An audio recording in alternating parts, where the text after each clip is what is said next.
لیے کہ آج یہاں پر ایک چھوٹا سا جز وقتی ادارہ جسے مدرسہ مصعب بن عمیر رضی اللہ تعالی عنہ کے نام کے ساتھ اور اس نام کی تمام تر برکتوں کے ساتھ اللہ کے فضل و کرم سے اور آقا نامدار صلی اللہ علیہ وسلم کے صدقے میں شروع کیا گیا، اس کے 3 سال الحمدللہ مکمل ہو چکے ہیں، اور آج ہم یہاں پر انہی 3 سال کی خوشی میں ایک تیسرا سالانہ جلسہ منعقد کر رہے ہیں۔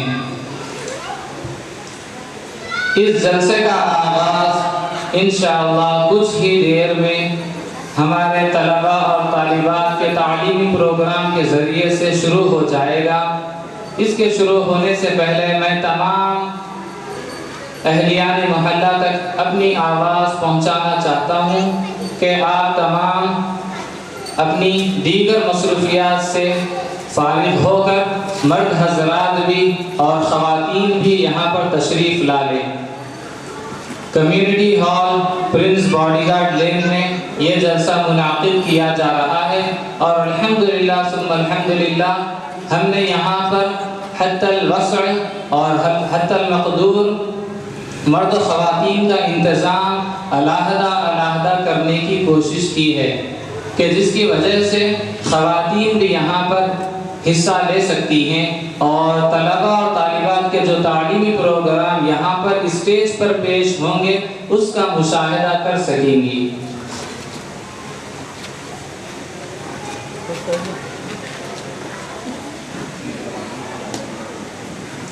اب میں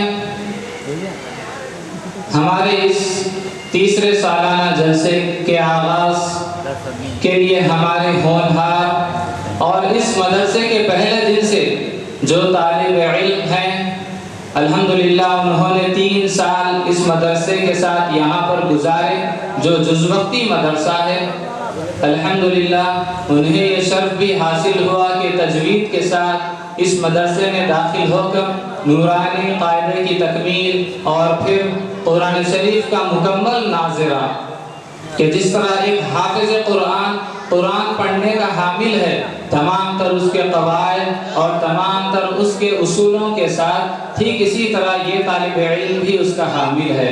لہٰذا ہم چاہتے ہیں کہ ایسے طالب علم کی قراءت کلام پاک کے ذریعے سے اس منور اور اس مبارک جلسے کا آغاز ہو۔ لہٰذا میں دعوت دیتا ہوں ہمارے مدرسے کے ہونہار طالب علم محمد یعقوب فیضان کو کہ وہ آئیں اور اپنی قراءت کلام پاک کے ذریعے سے اس جلسے کا آغاز فرمائیں۔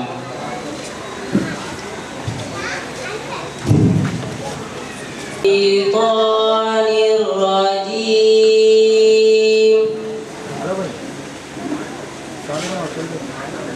بسم اللہ الرحمن الرحیم،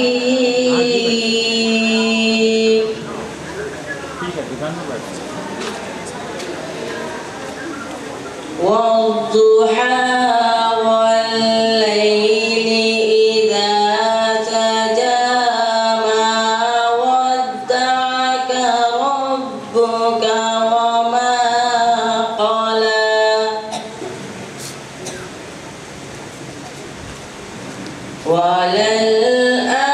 وللآخرة خير لك من الأولى،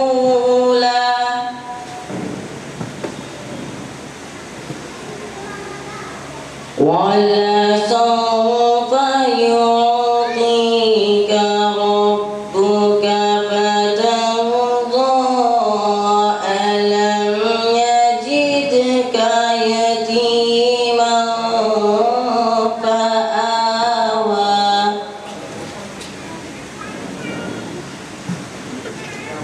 ووجدك ضالا فهدى، ووجدك عائلا فأغنى، فأما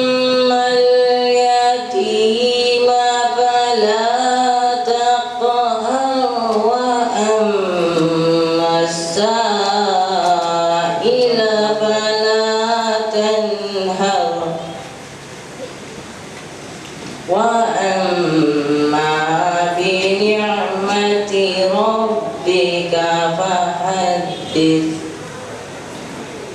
بسم الله الرحمن الرحيم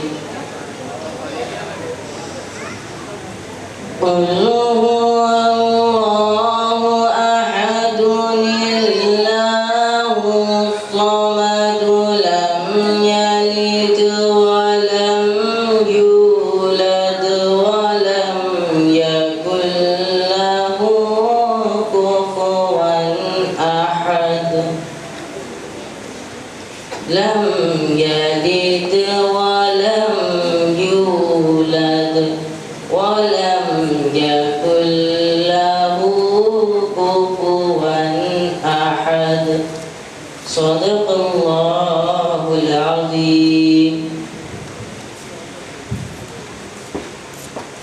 خير الله نور محمد صلى الله لا إله إلا الله حسبي ربي جل الله ما في قلبي غير الله نور محمد صلى الله لا إله إلا الله تیرے صدقے میں آقا سارے جہاں کو دین ملا بے دینوں نے کلمہ پڑھا لا الہ الا اللہ حسبی ربی جل اللہ ما فی قلبی خیر اللہ نور محمد صلی اللہ لا الہ الا اللہ وہ جو بلال حبشی ہے سروردی کا پیارا ہے دنیا کے ہر عاشق کی آنکھوں کا وہ تارا ہے وہ جو بلال حبشی ہے سروردی کا پیارا ہے دنیا کے ہر عاشق کی آنکھوں کا وہ تارا ہے ظلم ہوئے کتنے ان پر سینے پہ رکھا پاتھر پھر بھی زباں پر جاری تھا لا الہ الا اللہ حسبی ربی جل اللہ ما فی قلبی خیر اللہ نور محمد صلی اللہ لا الہ الا اللہ سنت نبی بو جہل گیا آقا سے اس نے کہا گھر نبی بتلاؤ ذرا میری موتی میں ہے کیا سنت نبی بو جہل گیا آقا سے اس نے کہا گھر نبی بتلاؤ ذرا میری موتی میں ہے کیا آقا کا فرمان ہوا اور فضل رحمان ہوا مٹی سے پتھر بولا لا الہ الا اللہ حسبی ربی جل اللہ ما فی قلبی خیر اللہ نور محمد صلی اللہ لا الہ الا اللہ اپنی بہن سے بولے عمر یہ تو بتا کیا کرتی تھی میرے آنے سے پہلے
شجر ہے کہتا حجر کہتا ہے پتا پتا لا الہ الا اللہ حسبی ربی جل اللہ ما فی قلبی خیر اللہ نور محمد صلی اللہ لا الہ الا اللہ لب پر نعت پاک کا نغمہ قلبی تار آج بھی ہے میرے نبی سے میرا رشتہ قلبی تار آج بھی ہے قلبی تار آج بھی ہے آپ جو آئے دنیا میں کفر کی ظلمت دور ہوئی نور جہاں میں پھیل گیا لا الہ الا اللہ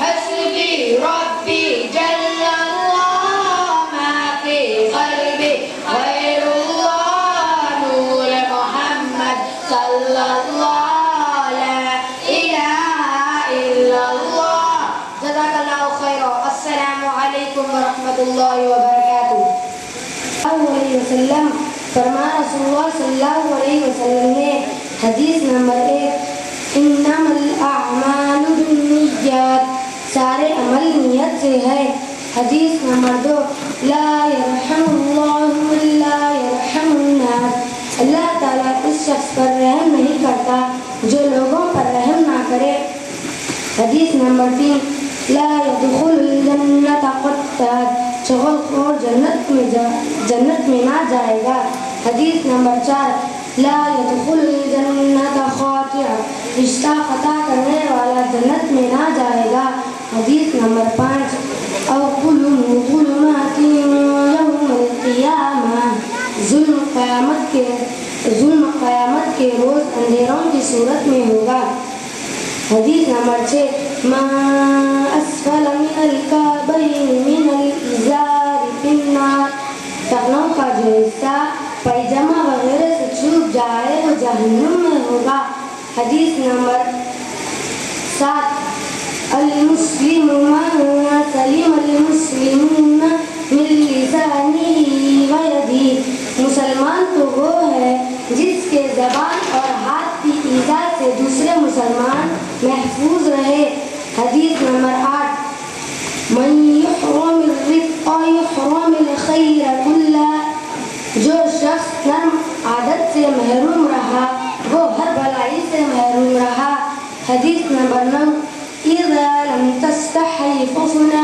ما شئت جب تم حیا نہ کرو تو جو چاہے وہ کرو حدیث نمبر 10 لا تدخل الملائکۃ بیتا فیہ کلب ولا تصاویر اس گھر میں رحمت کے فرشتے نہیں آتے جس گھر میں کتا یا تصویر ہو میں اللہ تعالیٰ سے دعا کرتا ہوں کہ اللہ تعالیٰ ہم سب کو حدیثوں پر عمل کرنے کی توفیق عطا فرمائے آمین جزاک اللہ خیرا السلام علیکم ورحمۃ اللہ وبرکاتہ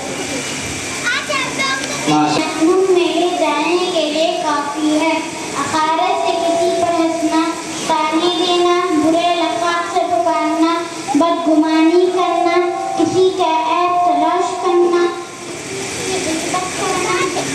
بلا وجہ کسی کو برا بھلا کہنا چغلی لگانا تہمت لگانا دھوکہ دینا آر دلانا کسی کے نقصان پر خوش ہونا تکبر کرنا فخر کرنا ضرورت مند کے باوجود قدرت کی مدد نہ کرنا کسی کی مال کا نقصان کرنا کسی کی آبرو پر صدمہ پہنچانا چھوٹوں پر رحم نہ کرنا بڑوں کی عزت نہ کرنا اللہ تعالی ہم سب کو یہ گناہوں سے بچنے کی توفیق عطا فرمائے جزاک اللہ خیرا السلام علیکم ورحمۃ اللہ وبرکاتہ ماشاءاللہ جس طرح یہ چھوٹی سی لڑکی نے دعا فرمائی ہے اللہ تعالیٰ کہ آپ حضرات غور سے سنیں گے نبی کریم صلی اللہ علیہ وآلہ وسلم اللہ کے آخری رسول ہے جنہیں اللہ نے تمام جہانوں کی ہدایت کے لیے دنیا میں بھیجا ہے نبی کریم صلی اللہ علیہ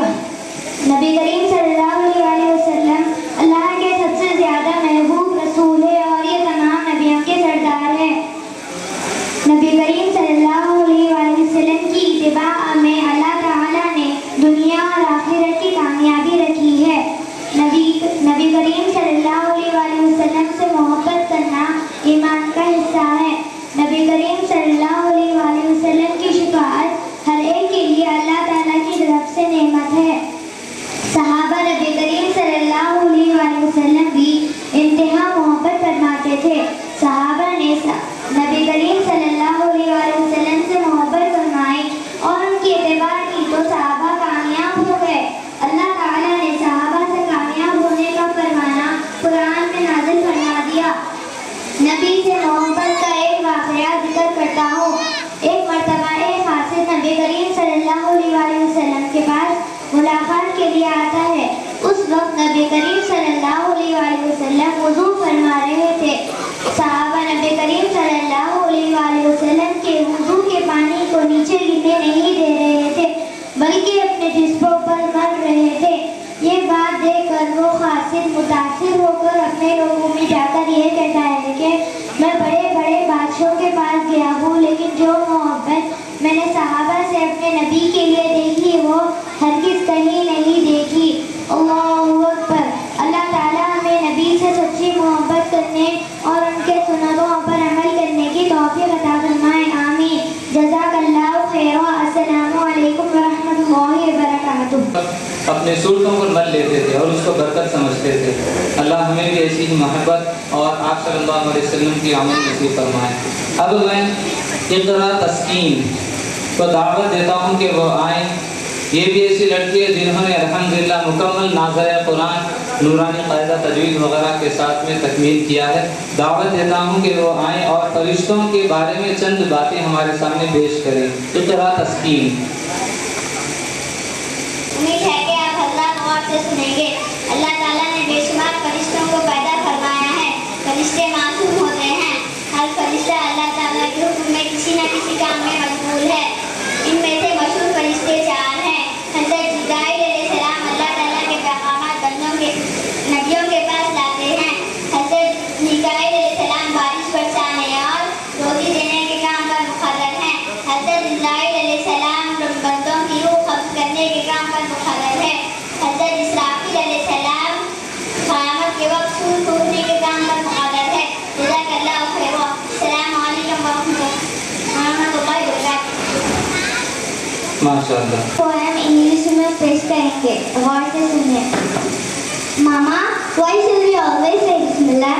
Because if we say Bismillah, Allah is with you and put barakah in all what you do.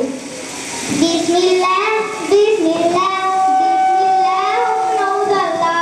Bismillah, Bismillah, in the name of Allah. I wake up every morning, say God is the unique. I'm hungry, I wash my hands, but before say Bismillah. I wake up every morning, say God is the unique. I'm hungry, I wash my hands, but before say Bismillah, Bismillah, Bismillah, Bismillah, who knows Allah? Bismillah, Bismillah, in the name of Allah. When I'm ready for lunch, don't forget to say thanks to those who fed me well, but before say Bismillah. When I'm ready for lunch, don't forget to say thanks to those who fed me well, but before say Bismillah, Bismillah, Bismillah, Bismillah, who knows Allah? Bismillah, Bismillah, in the name of Allah. And when school is over, I can play it's over. Wait, I have to pray, but before say Bismillah. And when school is over, I can play it's over. Wait, I have to pray, but before say Bismillah. I don't like children who say Bismillah. I don't like children who say Bismillah. Don't forget, never forget Bismillah. Don't forget, never forget Bismillah. And when the night is dark, if you forget the dua of sleep, I would come in your dream when you forget Bismillah. أعوذ بالله من الشيطان الرجيم. أعوذ بالله من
teacher جزاک اللہ خیر. السلام علیکم ورحمۃ اللہ وبرکاتہ. ماشاء اللہ. میں امید کرتا ہوں آپ حضرت توجہ سے سنیں گے اور عمل کریں گے. شرائط نماز یعنی جن کاموں کے بغیر نماز ہوتی ہی نہیں. شرائط نماز 7 ہے. پہلا بدن کا پاک ہونا, دوسرا کپڑوں کا پاک ہونا, تیسرا جگہ کا پاک ہونا, چوتھا صدر کا چھپانا, پانچواں نماز کا وقت ہونا, چھٹا قبلے طرف منہ کرنا, ساتواں نیت کرنا. فرائض نماز وہ باتیں جن کے بغیر نماز شروع ہوتی نہیں. فرائض نماز 7, فرائض نماز 6 ہے. پہلا تکبیر تحریمہ کہنا, دوسرا قیام یعنی کھڑا ہونا, تیسرا قرات یعنی قرآن مجید پڑھنا, چوتھا رکوع کرنا, پانچواں دو سجدے کرنا, چھٹا قیرہ یعنی نماز کی آخری میں احتیاط کرنے کا بغدر بیٹھنا. اللہ تعالیٰ سے دعا کرتا ہوں کہ اللہ تعالیٰ ہم سب کو ان کے اہتمام کرنے کی توفیق عطا فرما. جزاک اللہ خیر. السلام علیکم ورحمۃ اللہ وبرکاتہ. امید ہے کہ آپ حضرات غور سے سنیں گے. اللہ تعالیٰ نے بندوں کی ہدایت کے لیے نبیوں کے ساتھ کتابیں بھیجی ہے. اسے آسمانی کتابیں کہتے ہیں. مشہور آسمانی کتابیں 4 ہیں. توراۃ حضرت موسیٰ علیہ السلام پر نازل ہوئی. زبور حضرت داؤد علیہ السلام پر نازل ہوئی. قرآن انجیل حضرت عیسیٰ علیہ السلام پر نازل ہوئی. قرآن مجید حضرت محمد مصطفیٰ صلی اللہ علیہ وسلم پر نازل ہوئی. جزاک اللہ خیر. السلام علیکم ورحمۃ اللہ وبرکاتہ. ماشاء اللہ. حضرات کے سامنے چند مصنون دعائیں پڑھنے کی سعادت حاصل کرتی ہوں. میں امید کرتی ہوں کہ آپ حضرات توجہ سے سنیں. وضو سے پہلے کی دعا. بسم اللہ والحمدللہ. مسجد میں جانے کی دعا. بسم اللہ والصلاۃ والسلام علی رسول اللہ. اللہم افتح علی ابواب رحمتک. مسجد سے نکلنے کی دعا. بسم اللہ والصلاۃ والسلام علی رسول اللہ. اللہم انی اسألک من فضلک. کھانے سے پہلے کی دعا. بسم اللہ وعلی برکت اللہ. پہلے بھول جائے تو کھانے کے درمیان یہ دعا پڑھے. بسم اللہ اولہ وآخرہ. کھانے کے بعد کی دعا. الحمدللہ الذی اطعمنا وسقانا وجعلنا من المسلمین. کسی کے کھلانے پر دعا. اللہم اطعم من اطعمنی واسق من سقانی. دودھ پینے کے بعد کی دعا. اللہم بارک لنا فیہ وزدنا منہ. پانی پینے کے بعد کی دعا. اللہم بارک لنا فیہ وزدنا منہ. اللہ تعالیٰ ہمیں مصنون دعائیں کا اہتمام کرنے کی توفیق عطا فرمائے. آمین. جزاک اللہ خیر. السلام علیکم ورحمۃ اللہ وبرکاتہ. ماشاء اللہ. اب اس مدرسے کا آغاز کیا گیا تھا, لہٰذا یہ ہم تمام کے سامنے رکھنے کے لیے میں میرے عزیز استاذ اور میرے شفیق رہبر کہ جن کی کوشش اور جن کے مشوروں کے ذریعے سے آپ یہ جیتا جاتا ڈھانچہ اپنے سامنے دیکھ رہے ہیں, جو کچھ نہ کچھ دنیاوی اور دینی خدمات انجام دے رہا ہے, لہٰذا میں اس معمار کو دعوت دیتا ہوں جس سے مراد میرے استاد حضرت مولانا محمد مشتاق احمد صاحب دامت برکاتہم ہیں کہ وہ آئیں اور ہم تمام کے سامنے اس مختصر سے جز وقتی مدرسے کی کچھ تفصیلات اور جھلکیاں پیش فرمائیں. اس موقع میں حاضر لوگوں اللہ پاک ہم تمام کے حاضر ہونے کو قبول فرمائے. ابھی جیسا کہ حضرت مولانا نے تعارف کرایا کہ اس مدرسے کا مختصر تعارف ہو جائے جو آپ کے سامنے پیش کرتا ہوں. محترم حضرات و عزیز خواتین, یہ محض اللہ کا کرم بھی ہے کہ آج ہم مدرسہ مصعب بن عمیر رضی اللہ عنہ کا 3واں سالانہ جلسہ منعقد کر رہے ہیں. آپ حضرات جانتے ہیں کہ یہ مدرسہ 3 سال قبل مارچ میں شروع کیا گیا تھا. اس مدرسے کے قیام کا مقصد اصلی تمام لڑکے اور لڑکیوں کو حافظ بنانا اور حافظہ بنانا نہیں, بلکہ نونہال لڑکے اور لڑکیوں کو مناسب اور معیاری دینی تعلیم فراہم کرنا ہے. اس کے نتیجے میں لڑکے اور لڑکیاں اس قابل ہو جائیں کہ قرآن جو اللہ تعالیٰ کے آخری کتاب ہے اور تمام جہانوں کی ہدایت کا سرچشمہ ہے, اسی کتاب کی تلاوت تجوید کے ساتھ کر سکیں اور کچھ حد تک دین کی ضروری باتیں اور دینی احکامات کے لوگ حامل ہو جائیں۔ محترم حضرات، اس جس وقتی مدرسے کے مقاصد میں یہ بات بھی شامل ہے کہ کس طرح امت کے مستقبل کے چراغوں کو مضبوط اور روشن کیا جائے کہ وہ بڑے ہو کر دین اور دنیا دونوں کی تعلیم حاصل کر سکیں اور دنیا کے سامنے ایک مکمل نمونہ ہو کر پیش ہوں۔ محترم حضرات، یہ مدرسہ 3 سال پہلے صرف ایک استاد اور چند طلباء سے شروع کیا گیا تھا، اور آج الحمدللہ اس کے اخلاص اور محنت اور اللہ کے فضل و کرم سے اس مدرسے میں 80 سے زائد طلباء و طالبات زیر تعلیم ہیں، اور اس مدرسے میں خدمت کرنے والے اور جی جان لگا کر محنت کرنے والے 4 اساتذہ مقرر ہیں۔ ہم تمام اہلیان محلہ سے گزارش کرتے ہیں کہ وہ اپنے لڑکے اور لڑکیوں کو تجوید کے ساتھ دینی اور قرآنی تعلیم حاصل کرنے کے لیے اس مدرسے میں ضرور روانہ فرمائیں، تاکہ یہی لڑکے اور لڑکیاں آگے چل کر اپنے ماں باپ اور اپنے خاندان والوں کے لیے اور آنے والی نسلوں کے لیے آخرت کا ذریعہ بن سکیں۔ آخر میں ہم مدرسے کے سرپرست حافظ محمد نذیر احمد صاحب اور دیگر تمام معاونین کا شکریہ ادا کرتے ہیں کہ جن کے فکر اور تعاون اور کوششوں کے ذریعے دل مفتی مدرسہ ترقی کی جانب رواں دوا ہے۔ اللہ تعالی ہم سبوں کی محنتوں کو قبول فرمائیں اور اس کار خیر میں بڑھ چڑھ کر حصہ لینے کی ہم سبوں کو توفیق عطا فرمائیں۔ جہیز کی جو لعنت وبا کے ذریعے سے ہمارے معاشرے میں پھیل چکی ہے، اس کو ہم تمام کے سامنے پیش کرنے کے لیے میں دعوت دیتا ہوں کہ وہ آئیں اور ایک تقریر جہیز کے عنوان پر پیش فرمائیں۔ عبدالسیف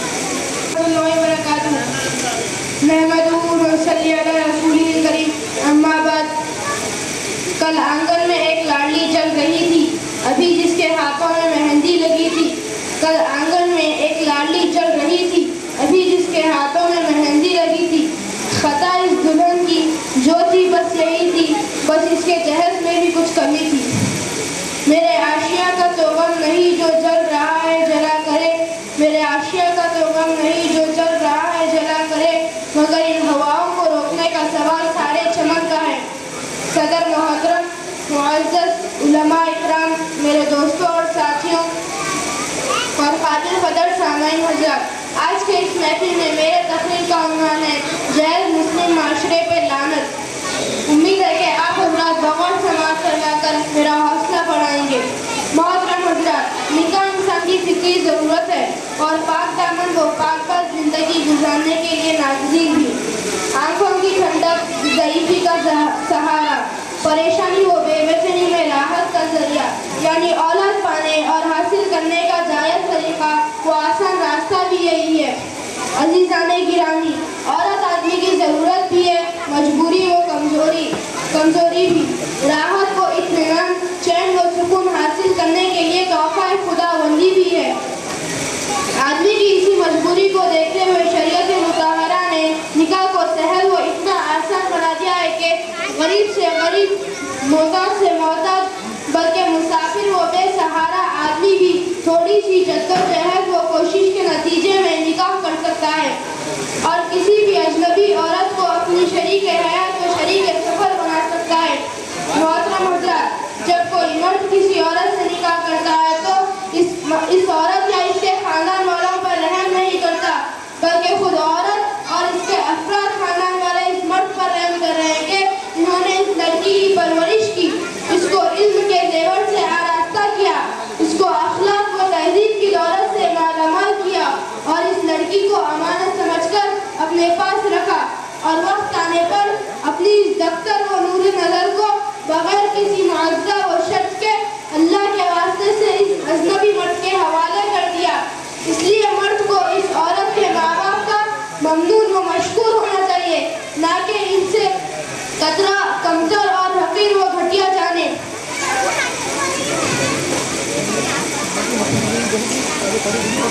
حضرات گرامی، یہی صاحب شریعت صلی اللہ علیہ وسلم کا نظریہ اور اسلامی تعلیمات کا نچوڑ ہے، اور ہمارا اسلاف کا عملی مظاہرہ اور سوچنے کا مزاج و منداز بھی اسی طرح کا تھا۔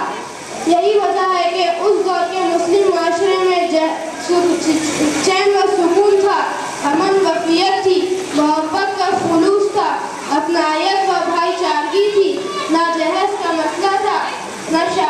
الجھن تھی، اور یہ دیکھنے میں آ رہا ہے کہ بہت سے لوگوں کے لیے شادی ایک مقصد کا غرض ہے کہ انہیں بہت سا مال مل گیا ہو اور بنگلہ گاڑی اور بہت سی عزت و شہرت بٹور لے اور حسن و جمال والی ملے تاکہ وہ فخر کر سکے. لیکن افسوس ایسے خیالات رکھنے والے لوگوں کو نبی کریم صلی اللہ علیہ وسلم نے ذلیل و بدنصیب قرار دیا ہے. چنانچہ حضرت انس رضی اللہ عنہ کی ایک روایت ہے جس کا ترجمہ ہے کہ جو شخص کسی عورت سے اس لیے شادی کرے گا کہ اس سے عزت مل جائے تو اللہ جل جلالہ اسے ذلت کے سوا کچھ نہ دے گا، اور جو شخص کسی عورت سے اس لیے شادی کرے گا کہ اسے مال مل جائے تو حق تعالی شانہ اسے فخر و تنگ دستی کے کچھ نہ دے گا، اور جو شخص کسی عورت سے اس لیے شادی کرے گا کہ اس کا نسب و خاندان بھی بڑا ہے تو اس کی بھی ذلت میں اضافہ ہی ہوگا اور کچھ نہیں. ہاں، جو شخص کسی عورت سے اس لیے شادی کرے گا کہ اس کی نگاہ نہ بہکے، وہ پاک